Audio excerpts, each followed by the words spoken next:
Kevin and Leah, first, I really have to thank you for this huge honor, truthfully. I've had many great things. I feel like I'm an overachiever in life, and this is just one of those things, those moments where, for sure, I get to finally say things that I probably never told either of you, and I'm really so grateful, truthfully.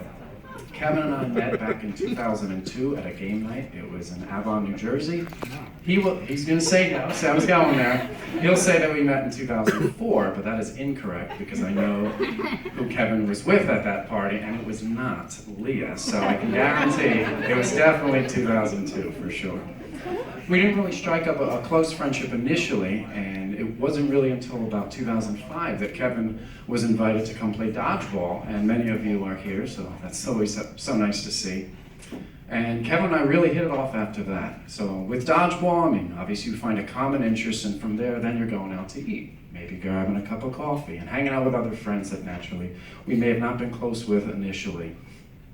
Through the years, I think what happens is you gain experiences, and then that's what brings the friendship obviously much closer. And Kevin and I have had, I think, some of the best of times, truthfully, even as recently as going to Alaska with some of our wonderful friends, Val, among others.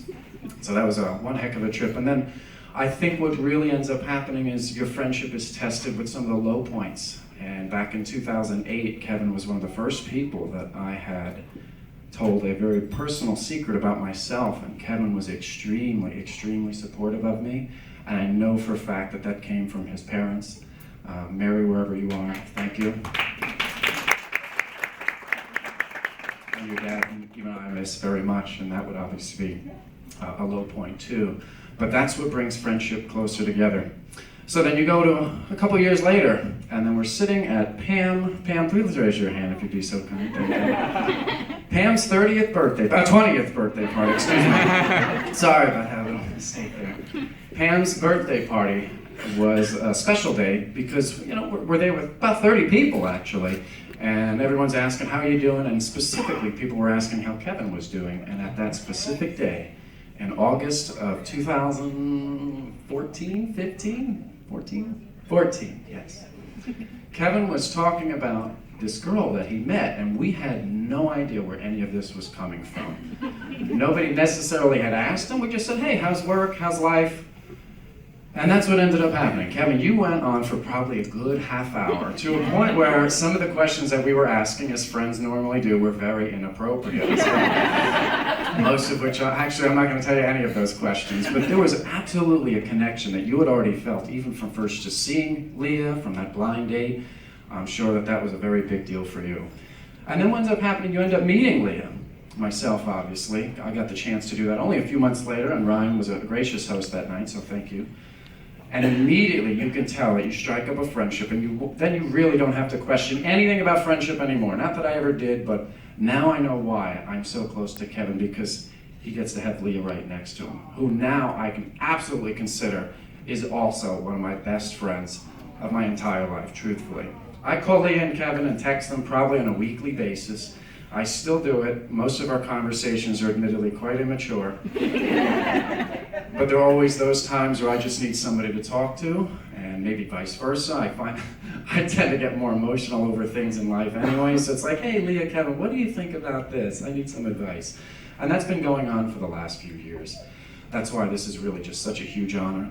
Kevin, I spoke to him 3 weeks ago in reference to this date. I said, Kevin, why don't we just take the guys out? And during that phone call, I remember where I was in Deal, coming home from my dad's house. And he's like, John, would you like to give the speech at my wedding?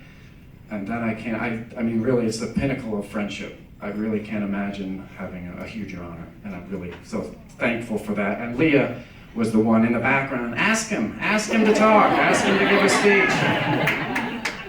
So thank you. I mean, really, I absolutely want to thank you very much for this huge honor, because you both mean so much individually as best friends and collectively as two people that for sure I admire more than you'll probably ever know. Now, I'm holding this champagne for a very good reason. For those that most probably don't know, my closest friends will, I don't really drink alcohol at all. And since the time I turned 21, I've actually documented every single alcoholic drink that I've had. And Yes, that's right. So when Leah and Kevin and I and several others ended up going to Alaska and Seattle, more specifically, I decided I wanted to have my 100th drink with these two fine people here. So tonight, I absolutely am going to be having a drink, and I really thank you very, very much for this huge honor. I love you both, I really do. I've gained a brother and a sister, even though I already have many of my own, but this is great. And I hope everybody will celebrate with me for drink number 114. So thank you very much. Thanks so much. That's yours.